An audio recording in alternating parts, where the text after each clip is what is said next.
Hey guys, it's Sunday night, and that means it's time for another episode of the M Cluster.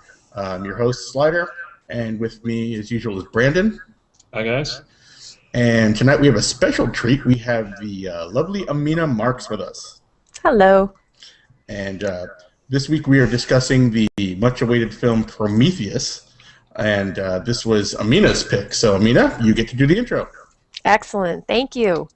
I picked Prometheus because I think out of all the movies that have come out recently, this is probably one of the most important, even though it has some fundamental flaws to it. Now, I like this movie to begin with because it's from one of my favorite directors, Ridley Scott, who, as everyone probably knows, did Blade Runner back in the day, and that Blade Runner is probably my favorite movie of all time. And Ridley Scott's movies tend to make you think about a lot of philosophical things. Between Blade Runner and Prometheus and Alien and things like that, you ended up, you have to think things like, who created us? Like in Blade Runner, these were created beings. Like, who was God? Did they have a soul? In Prometheus, you have questions like, who created us? Do we have a right to go looking for them? Do you have a right to modify genetics the way that happened in this movie? And, how far are you willing to go to prove your own beliefs? This kind of theme was also in different things like Star Trek: The Next Generation had a theme where they went looking for the creators of all the species. Star Trek V, they went searching for God with some terrible consequences.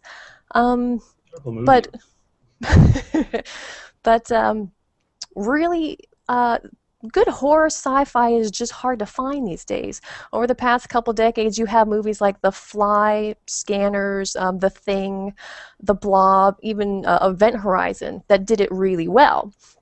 And when it comes right down to it, I think Prometheus is really flawed. It does have its fair share of gaping plot holes and just mind-bogglingly bad ideas. But it also does what I think is a fantastic job of preying on our fear of the unknown. And that's what sci-fi horror is really good at. It goes beyond your standard horror film in that you can't judge the way the creatures are going to act because you've never seen them before. You can't take for granted anything, and you're just immediately frightened by your fear of the unknown in these movies.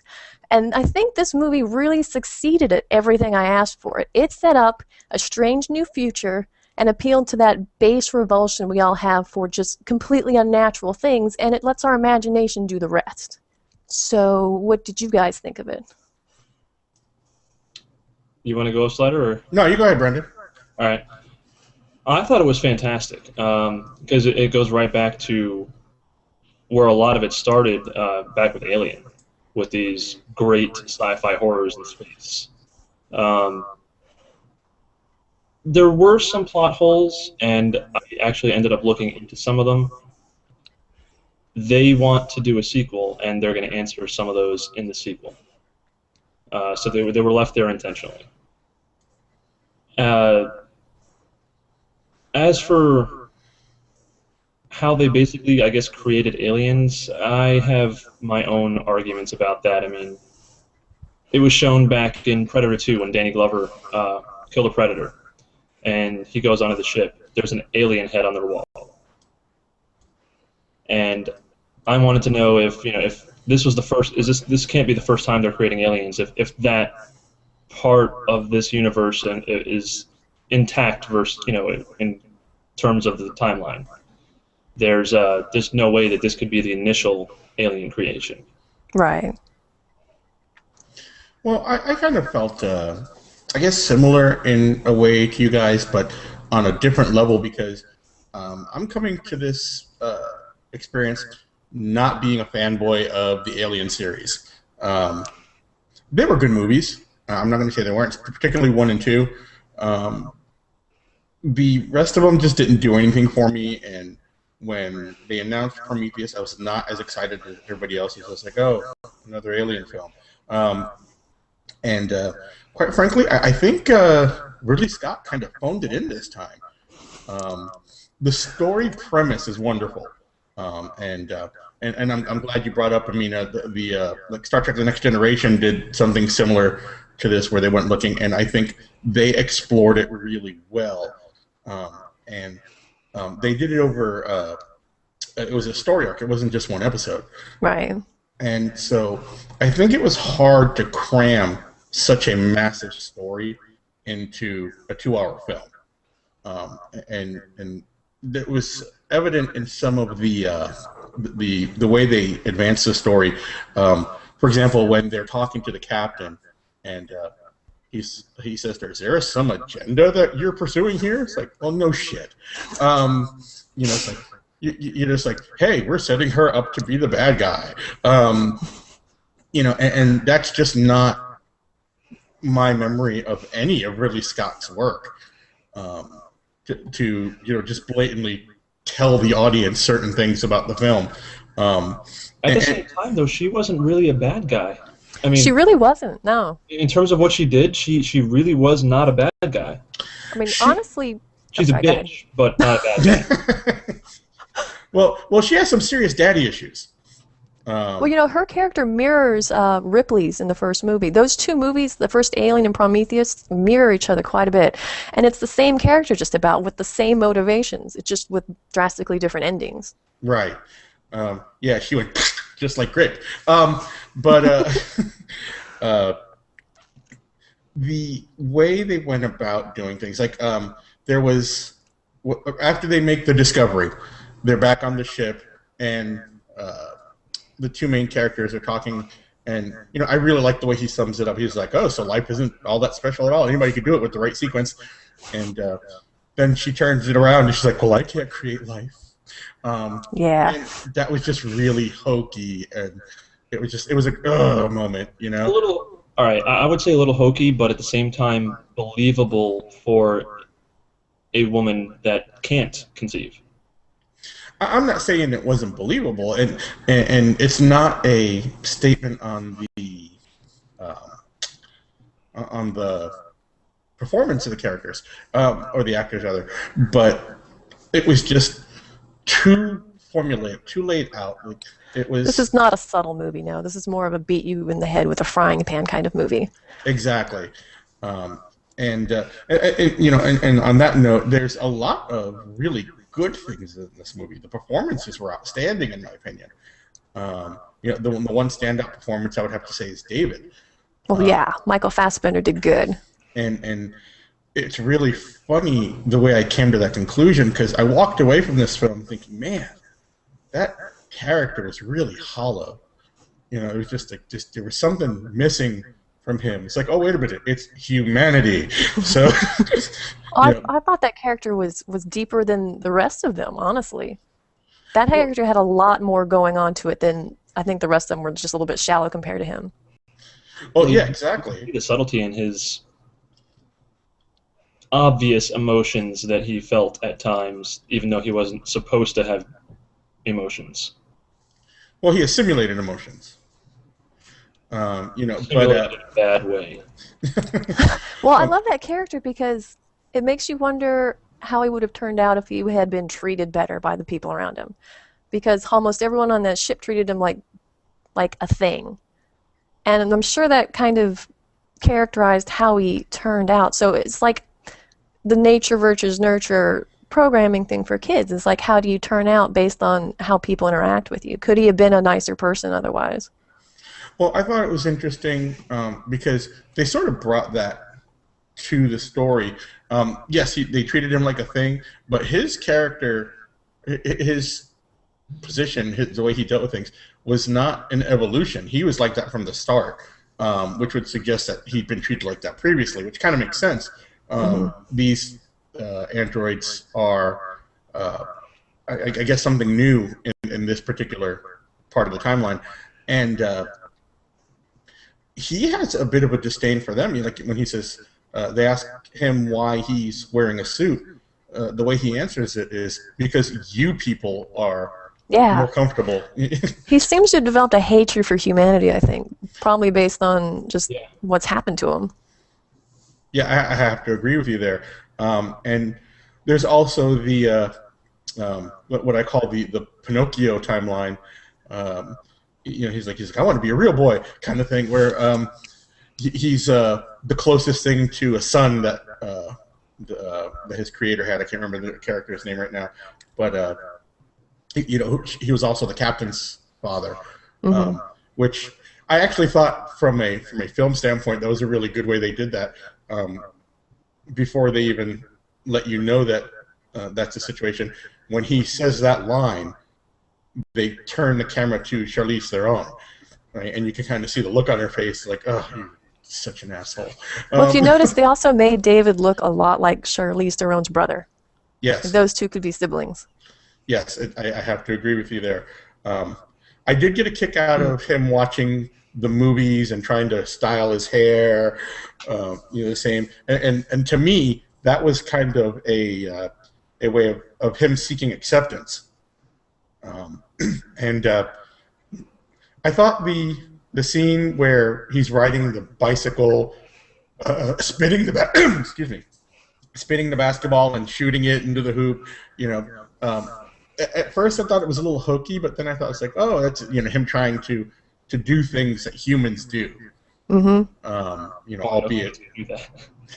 Exactly. It's like trying to emulate humans, but also having a disdain for them at the same time. Right. It was an interesting take on the character, and there was also a tie-in, and it's not in the movie itself, but Ridley Scott says that the model of android in Prometheus is the same model as in Blade Runner. Mm-hmm. So I thought that was kind of an interesting thing that he decided just kind of to throw out there to tie the two universes together. But the meaning of this, okay, so in the opening sequence, they show the engineer, as they're called. He drinks that concoction and literally just falls apart. At first, I was just kind of like, oh, okay. What the hell is that about? And it took me a couple of times seeing the movie for it to sink in for me that they were seeding the planet. Mm-hmm. Yeah, that's how they got the DNA in the system. Right. Which you would wonder, with such an advanced creation, maybe you have a better way of doing that. But who knows? Yeah. So I thought after I figured out what it was, I thought that was a wonderful way to do it. But the way they took the story and the way they kind of filled in the characters surrounding the story, I think, was really lackluster. Particularly the two scientists, the geologist and the biologist. Yeah. Now, I think even from a layman's perspective, those characters were kind of weak. But I think you both know I've worked in both of those fields, and they did and said things that people in those fields wouldn't do. Yeah, I agree. The geologist was walking around the cave going, "Oh, it all looks the same to me," And it's like you come across an alien head, and all of a sudden you freak the hell out. It's like, yeah, and not only that, he freaks out, but then when he comes across the life form later on, that was posturing itself. The little white snake thing, yeah. Yeah, posturing itself in an obviously aggressive manner. Let's snuggle with it. Yeah, he's like, let me pet this thing, but let's see what's surrounding the circumstances. There was a large humanoid body that was dead. There was a holographic video of them running from something. Yeah. And now I'm gonna go, oh, pretty. I want to touch the alien creature. Yeah. Right. It was just like, no, that's just not believable. Well, there wasn't a scientist in this movie that didn't make terrible decisions, like taking their helmets off on an alien planet. Oh yeah, that was I don't care how ridiculous. breathable the atmosphere is. There are germs there. Yeah, that was you've never seen before, stupid. probably. Now he was. I will say this, and this is no offense to anyone in this field. He was an archaeologist. But all the other scientists did it too. They're just like, okay, good idea. It's like, oh, he's fine. So yeah, yeah, that was silly. Although I think that's just a kind of a thematic thing. They didn't want to have them in the helmets the entire time. What about the geologist who mapped the place out and managed to get lost? Yeah, that was. Yes. It was. Yeah, that part of the movie was just bad. And there were other things where I understand it was from a film point of view where they did things just to kind of move along and make points, but like the storm was completely unnecessary. The storm basically served to get them back on the ship and get the infection spreading. Well, Yeah, it was a And only 2 MacGuffin. people to die. uh, no, nobody died in the storm. No, but the 2 that got left in the cave. Well, yeah, that too. Yeah. Um, but I just think there might have been a better way to do that. They could have been more interested. It's like, hey, you know what? We're going to stay behind and, research this a little further. You know. Yeah. One of the big problems I had is that the beginning of the movie, you see them find these directions and these caves everywhere to go visit the engineers. And instead of going to the engineer home planet, it directs you to their chemical weapon plant. Oh, well, And this was before they started to hate humans. It's like, why would they want you to go there? yeah, and that was something else in the film. How they came to that conclusion, I think, was weak. Yeah. The captain of the ship just kind of blurts it out, saying, "This is a weapons of mass destruction factory. They weren't stupid enough to do it on their home world." Yeah. It's like, where did you get that from? I mean, I can see the opinion. I can see where he might feel that way and make that statement. But for that to be just the fact of the matter was kind of, weak in my opinion. But that's Idris Elba, and he's just cool like that. But so along that lines, what do you guys think of the performance? I think Michael Fassbender did an excellent job, and I always loved Numira Pace in everything I've watched her in. As far as everyone else, I mean, I think they did the best they could with what they had, but those characters really aren't in depth at all. There's no character arc. You don't really care when they die, and it's like the only one that I liked was David. They were passable. I mean, like I said, I love this movie, and it was passable, but you really have to suspend disbelief a lot of it. I think outside of the main character and David, I think the next best performance was the captain, even though they didn't go into what he actually cared about, and I wish they would have. Mm-hmm. Yeah, he was actually a very interesting character. They had very different takes on the situation that they were in. And I thought that was actually really well done in the film. Mm-hmm. It's, the geologist was like, I'm here to make money, fuck you. The captain was, this is my ship, I have certain responsibilities, not only to the mission, but to my crew. Charlize Theron's character was, I liked her. I liked her performance. I liked the character. Okay, yes, she was good. Yeah, I didn't quite understand where she came from, though. They made her out to be the ball buster military type, except they never gave her any kind of background. Mm-hmm. So that was something I thought was a little weak.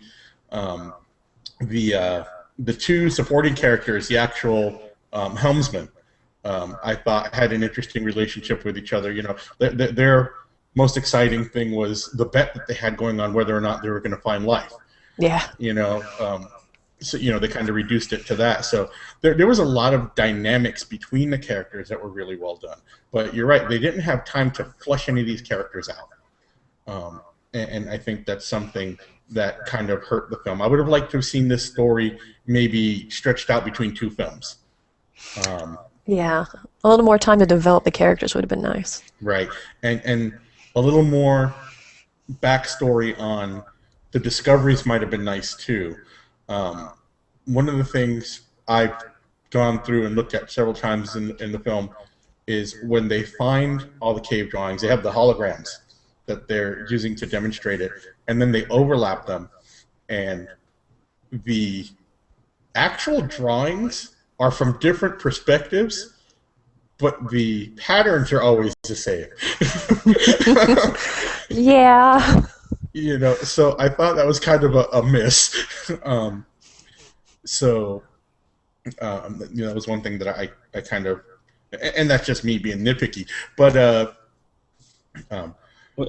that's what they were getting at, was that the patterns were the same.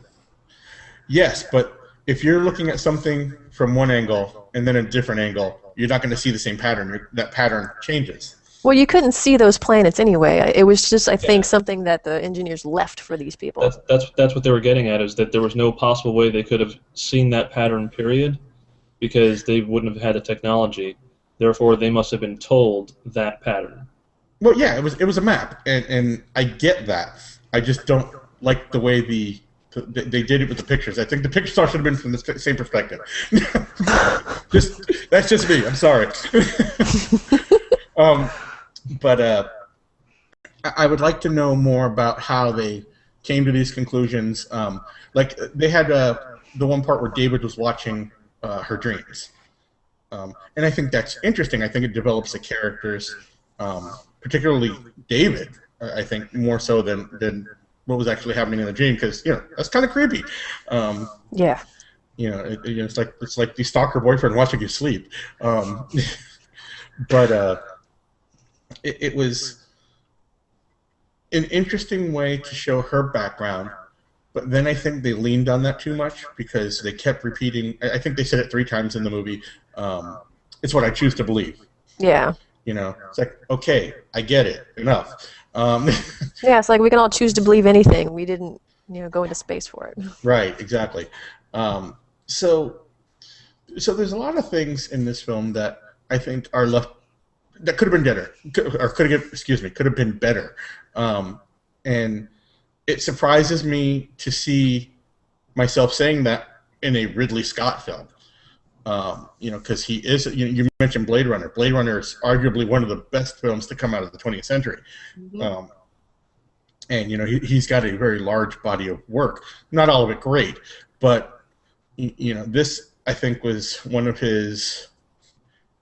He's gotten comfortable with the process, and I think it shows. I think it shows. They didn't put the effort. I know he's got researchers, so the lack of research on the characters, I think, was a little bit of a problem. And overall, the way they told the story was the weakest part. The premise is great. The acting is great. The film is superb. Visually, it's an amazing film. Mm-hmm. I really enjoyed the vistas on the foreign moon. And watching it in 3D is amazing. Yeah, just brag. It was in 3D in the theaters. I'm not a fan of 3D either. There's only one movie that I liked in 3D, and that was Avatar. I've never seen Avatar. You've never seen Avatar? That's the reaction I get every single time, too. I'm not going to say too much because that's one of the movies on our list. Yeah. But I didn't see it. I didn't even see it in the theater. I saw it twice in the theater, both times in 3D. And I've said this before. The problem with 3D, in my opinion, is they don't use it well in ways that help you with the story, that help you become more engrossed in the story. Now, not having seen Aliens or Avatar in 3D, I can't say that that's the case with those movies. But one of the best 3D films I've ever seen was what I call the Owl movie, the Guardians of whatever the heck they are, and the 3D was so good in this film that it pulled me out of the story, because I'd be watching what was going on screen, and then all of a sudden I would see something that would catch my eye. It's like, oh, that's 3D, and it would just immediately pull me out of the story, and I was in a movie theater instead of in the story. So I can't say whether or not that happened with Aliens, but or with Prometheus. I'm sorry. Well, I think it worked really well with Prometheus because you have, those panoramic shots of outer space with the stars and all that. And when that's in 3D, you get really a sense of just how huge space is and how beautiful it is. And then you're taken to that kind of emotion first, and then you're thrown onto this alien planet where everything's trying to kill you. And it's like a dose of reality. And then you have the little microscopic black goo in 3D, and you have the squid baby in 3D, and all of that, it just makes it a little bit edgier and a little bit more unnatural even. I thought it really worked well. And they shot it all on 3D cameras, so they had that intention to begin with. And that makes a huge difference in 3D movies, whether they add it afterwards or they film it that way. Right. Yeah, that's how Avatar was filmed, and that's why it worked so well. So maybe I need to make a trip and watch this movie at somebody's house. Come over and watch it on my TV. And you brought up something interesting. That's Squid Baby. What the fuck? Squid Baby. I mean, as a baby, or when it grew to immense proportions. Yes. It was Yeah. just, first of all, this bitch performed surgery on herself. How awesome is that? She's got That is balls. hardcore. That's some hardcore shit right there, right? And and then she's like, get it out, get it out, get it out, and it's hanging there, and it's all Yeah, and she's like squiggly, and yanging. Oh my god! and the staples are just flying into the gut. Oh, it's awesome. And it's That just was- like wiggling there in front of her was- face, and she's like yeah. trying to get out. Ah.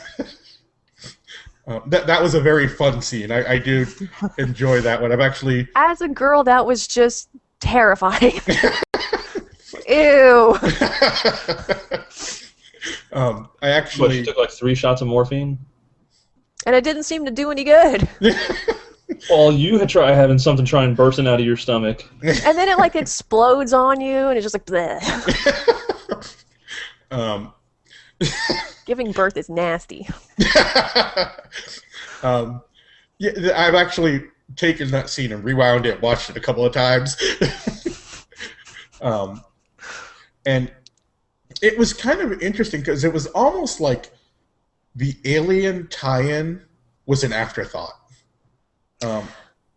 Yeah, it's one of those things where it's like it's happening in the same universe as Alien, and that's one of the big problems I have with this movie is that genetic material just does whatever the heck it wants to do. And It'll either turn you into like zombie person, as it did Fifield, or squid baby, or eventually you get exoskeleton and alien guy. well, that was a xenomorph. Yeah, that just happens to just randomly pop out, even though that was on the wall in the chamber where all that stuff is. So eventually it was going to end up that way, apparently. Yeah, That was their plan. I think the way it works is it has to acquire a certain amount of DNA. So it doesn't matter what DNA, Yeah. it will end up that way.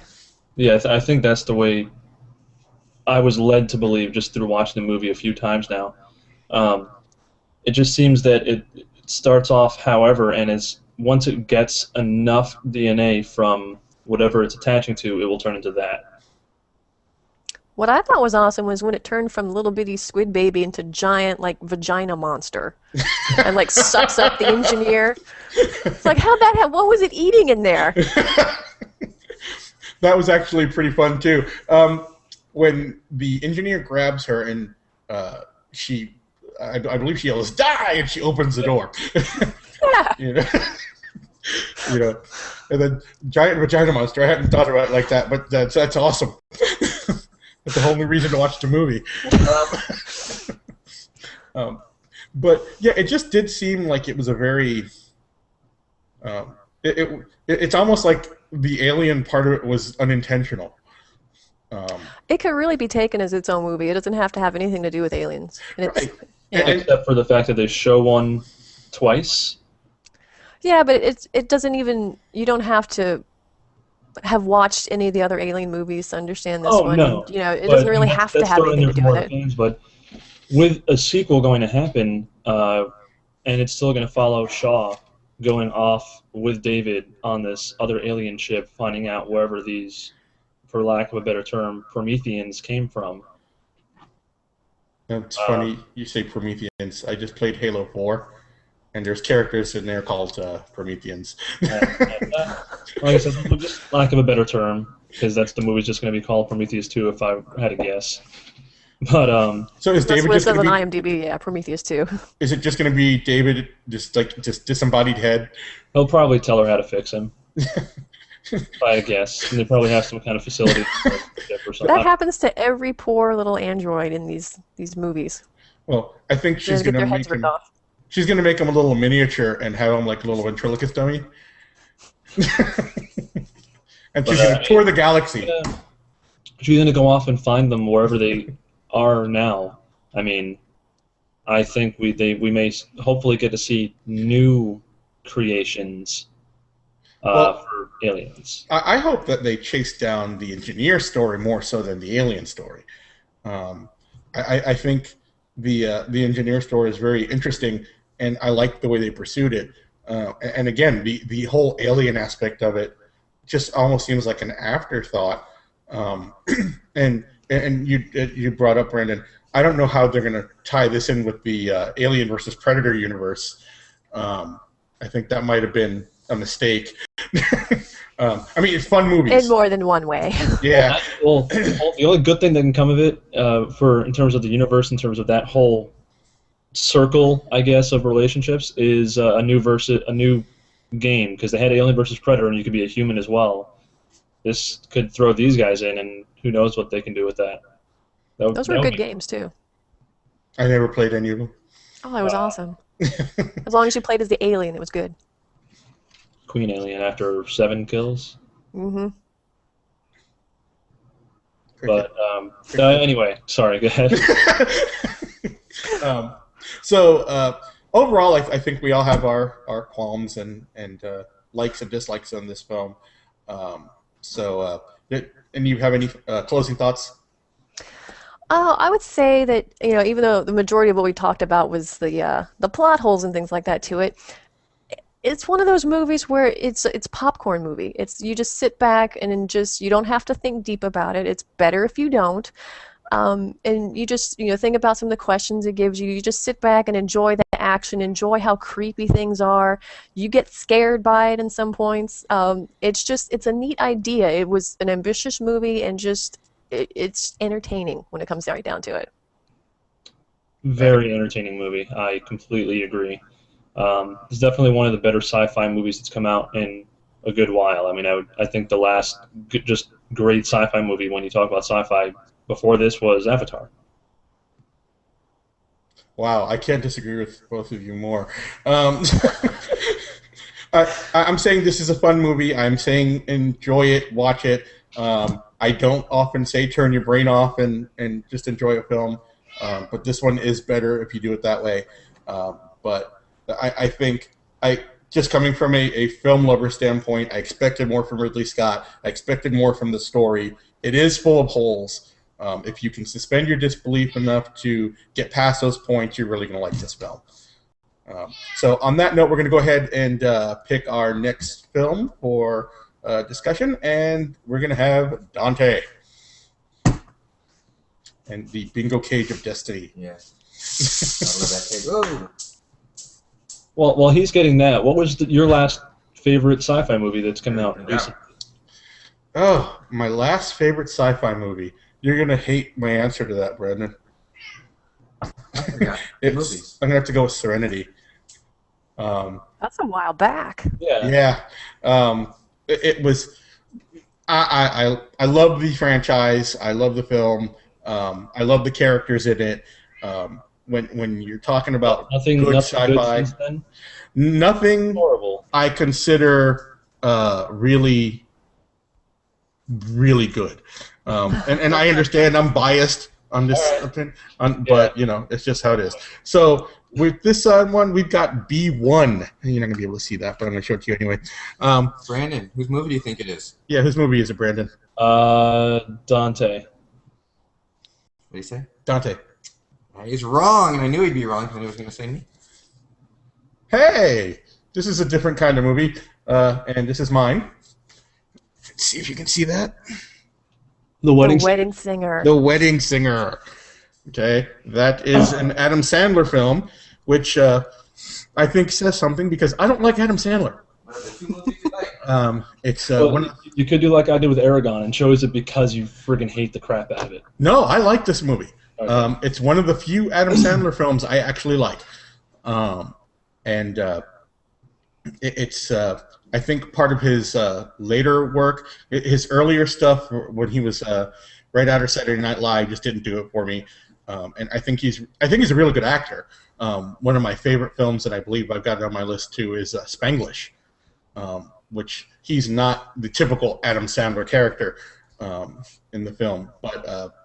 I think it's a fun story. I think we'll have fun talking about it, and I look forward to it. But on that note, we are taking a break for the month of December, so we will not be doing any shows for that month. We are going to do a recap video, just kind of the year in review kind of thing on what we've done and what we've seen and what we what we're looking for in the time to come. So our next show is going to be January 8th. And that's when we'll be discussing The Wedding Singer. Although we may actually go out and see The Hobbit during that time, and we may have something to say about that. Um, Trixie Hobbitses. I think you meant January 6th, by the way. January 8th is a Tuesday. Are you sure? Oh yeah, I'm looking at December 8th. You're right, January 6th. That is correct. No, wait, hold on. Yes, you're right. You're right. Okay. So on that note, we're going to go ahead and wrap this up. Amina, thank you for joining us. I think it was really fun. Hopefully, we'll see you for some more stuff. Yep, thanks for the invite. It was fun.